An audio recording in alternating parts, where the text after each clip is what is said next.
Okay, so we're gonna go back and remember we have Newton's 3 laws.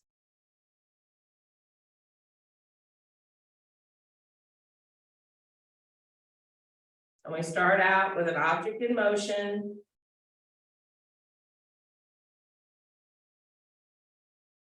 And then we had our second law, which we could say was the sum of our forces was going to equal mass times acceleration. And our third law was forces come in pairs.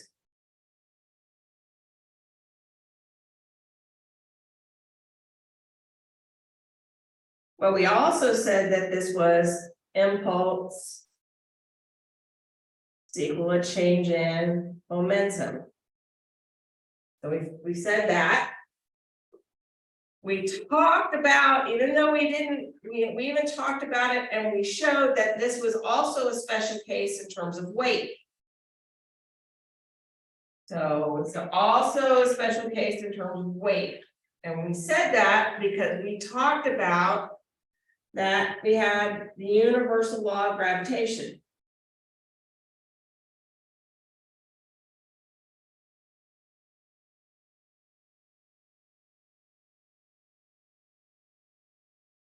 And we talked about the fact that Newton was looking to solve this problem here. That if I drop an object close to the earth, it's going to be going down. And we talked about the idea that this is a field force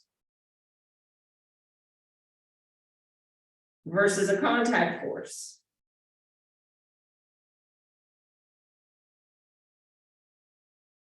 And we even wrote down that F was equal to big G, mass of the earth, mass of my object,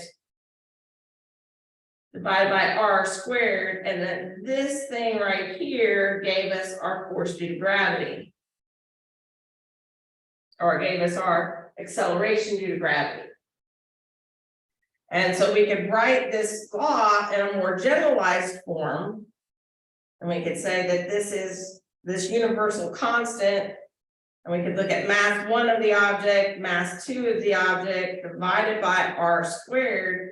And this r squared dependence, it deals with the fact that if I move away from the surface of the earth, this force, the magnitude of the force, is going to fall off as 1 over r squared. So the further away I am from my force, the further away I get pieces, I get stuff that looks like that. Now, the interesting thing, and if you go in and you look at some of those supplemental videos that I had out there, we get this interesting phenomenon. Because we also talked about Kepler's laws. We talked about Kepler's laws, and that said that the period was proportional to r cubed, that our orbits are ellipses.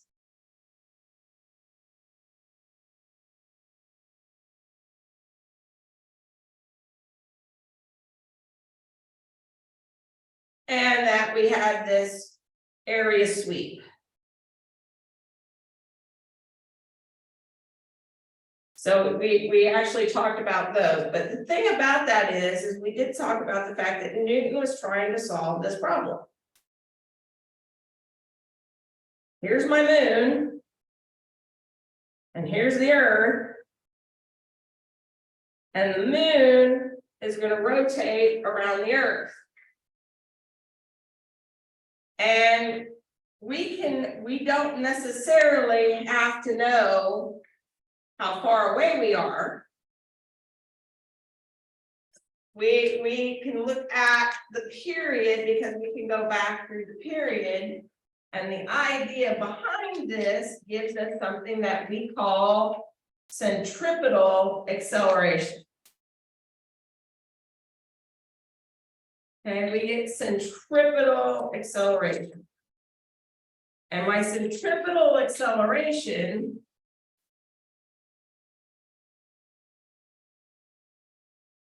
I write it out, is v squared over r.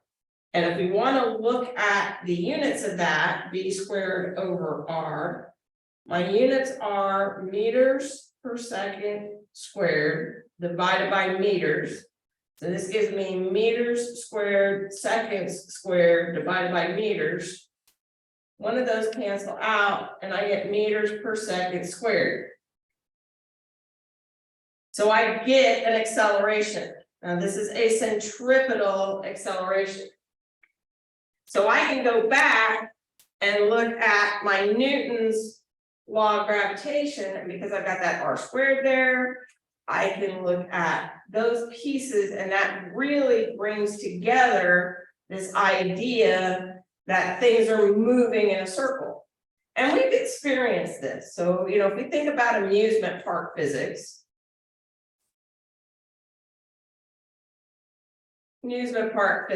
or even exiting the highway. So think about what happens if I exit the highway. I can have a highway go like this, and I can have an exit. Think of a cloverleaf exit. And as we come around, we feel this center seeking acceleration. And that's what it is. It is center seeking. And we get this idea of centripetal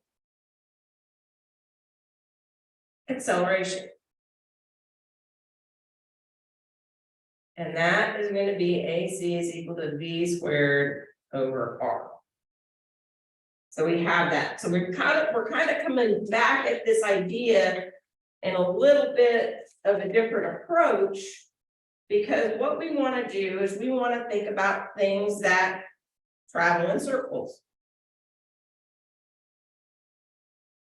So if we go all the way back to the very beginning of the semester, we started with two coordinate systems.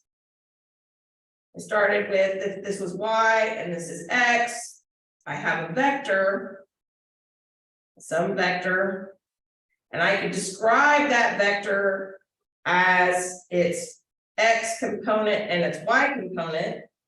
Or I could talk about a coordinate system that we've looked at it in terms of an r and an angle component.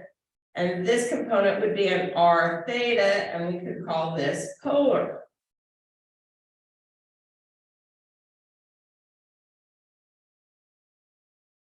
So we can look at things in polar coordinates. And we did this to kind of bring out our equations in trigonometry, which are based on a unit circle. So if we think about that for a second, let's talk about a unit circle.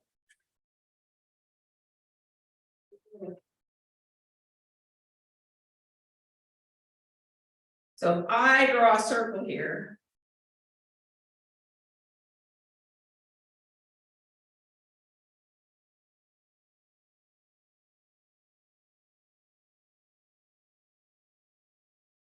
and we're going to call this a unit circle. And I have my point that's marked as point P here. As I travel around the circle, these angles are going to be going around and around, and I will have a complete, I'll start at 0, I'll get to pi over 2, I'll get to pi, I'll get to pi, I get to 2 pi over 3, and I get to 2 pi. And I can look at this in terms of radians, or I can look at it in terms of what we travel in a distance. But we know some things that we know about this is I could be moving around. Let's think of a merry-go-round. Okay. I can look at the motion here in terms of this circumference distance, which we can call S. I can be going through here, but depending on my radius, this S and this S aren't the same. I'm actually moving through an angle that's changing. So my angle starts to change, and I'm starting to look at that motion as I am dealing with that change in my idea here. So if I can actually write this, I can say my angle is a relationship between S over R, where this is an arc segment.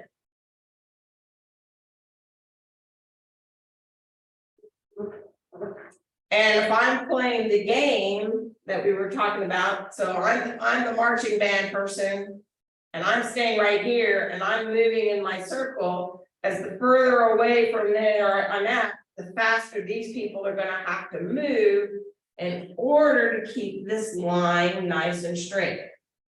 But the thing that isn't changing is this angle.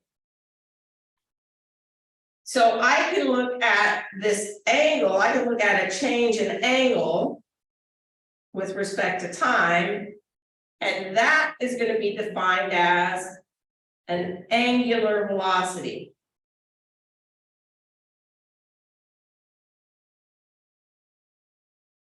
And this is nothing different than looking at our change in x with respect to time, and that gave me a velocity. So you can look at this in kind of parallel situations where this is linear velocity.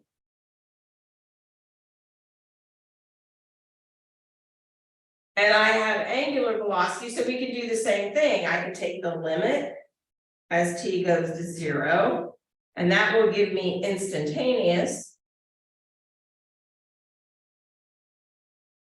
Just like I could take the limit as t went to 0, and I got my instantaneous linear velocity. So I'm going to be able to get equations of motion that are very similar to what we've seen before, because I can do the same thing once I get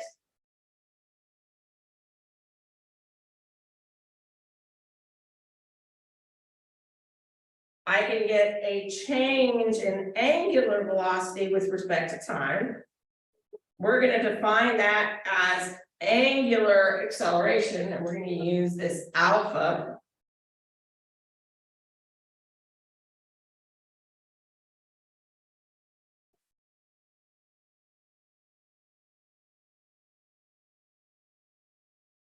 I can get that angular acceleration, I can get that alpha. And I can be going around my circle, and we know, and this is something else we think about, because what was our definition?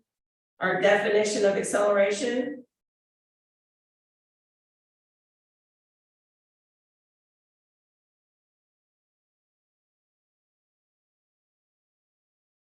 Is a change in velocity. So even if I am traveling around here at the exact same speed, the magnitude doesn't change, but because my angle changes, I'm going to get an acceleration. Remember, vectors have magnitude and direction.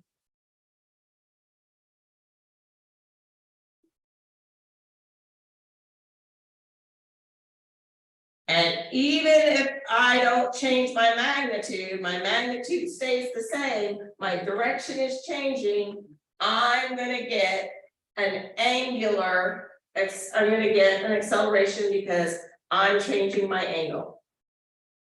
And so I will get that acceleration changes. So remember, we had our three equations. We had velocity final is equal to velocity initial plus acceleration times time. I have a circular motion equivalent of my angular velocity final is equal to my angular velocity initial plus my angular acceleration times time. I had my change in position was equal to my initial velocity times time plus 1/2 my acceleration times time squared. I have an angular equivalent now that's looking at my angle is my initial angular velocity times time plus 1/2 alpha times time squared. And I have my same one that comes out from this as well.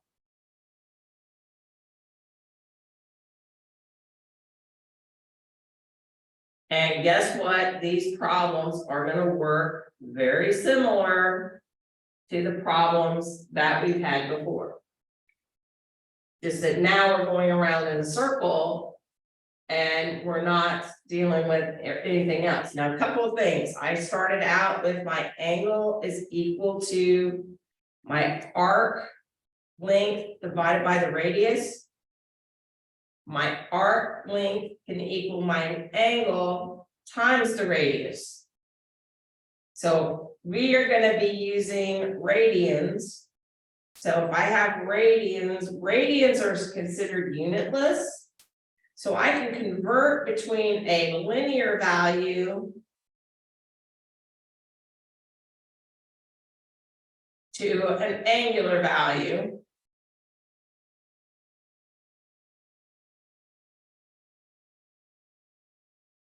And this will give me my angle. This would be in meters divided by meters, and I'm going to be in radians. So if I have this is in radians and I multiply by meters, I end up in meters. That works out really well.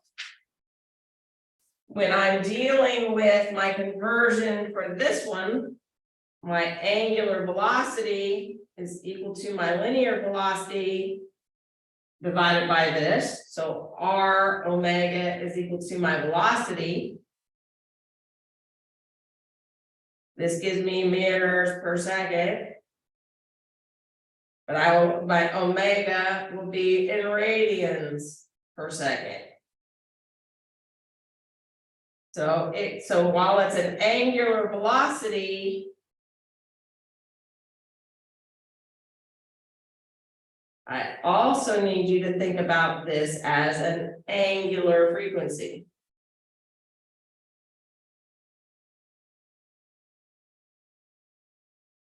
So think about this for a second. Let's take a problem here.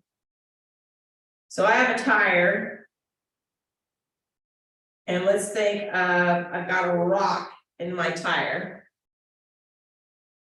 My tire has a radius of, we'll say, 0.2 meters. And we're going to say that this rock travels around my tire 3 times.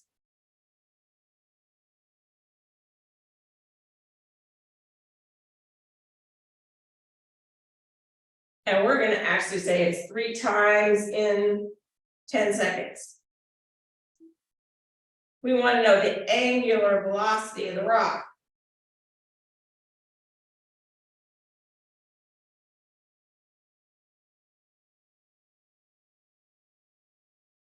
Well, first thing is 3 times around.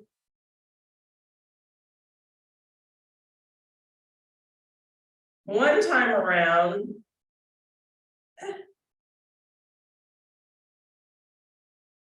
is equal to 2 pi radians. So this thing actually traveled 6 pi radians. It actually traveled 6 pi radians because it did 3 times around. Each time around is 2 pi radians. So now I know it did 6 pi radians. It did it in 10 seconds. So I'm going to end up at 0.6 pi radians per second would be my angular velocity.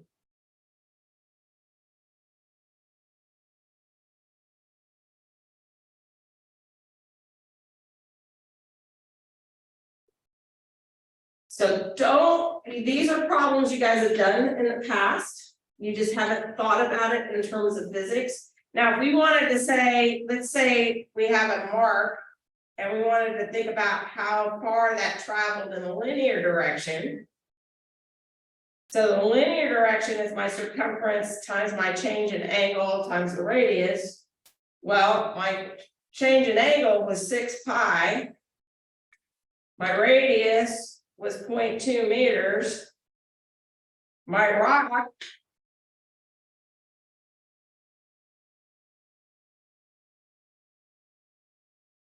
would have traveled 1.2 pi meters. Think if I were unwinding a piece of string on a spool, we would know that that's how much string came off if we were unwinding on a spool. You can do the same thing with your accelerations. And this time it's going to be considered the tangential acceleration.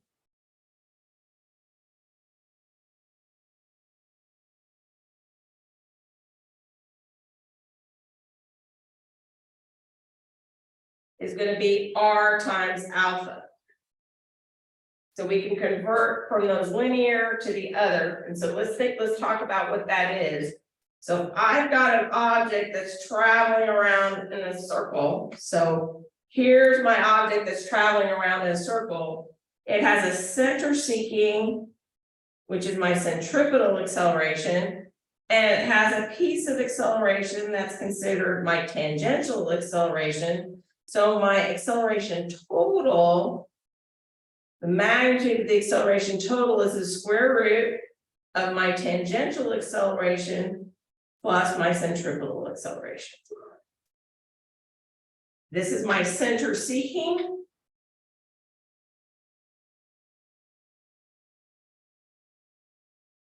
And this is my tangential.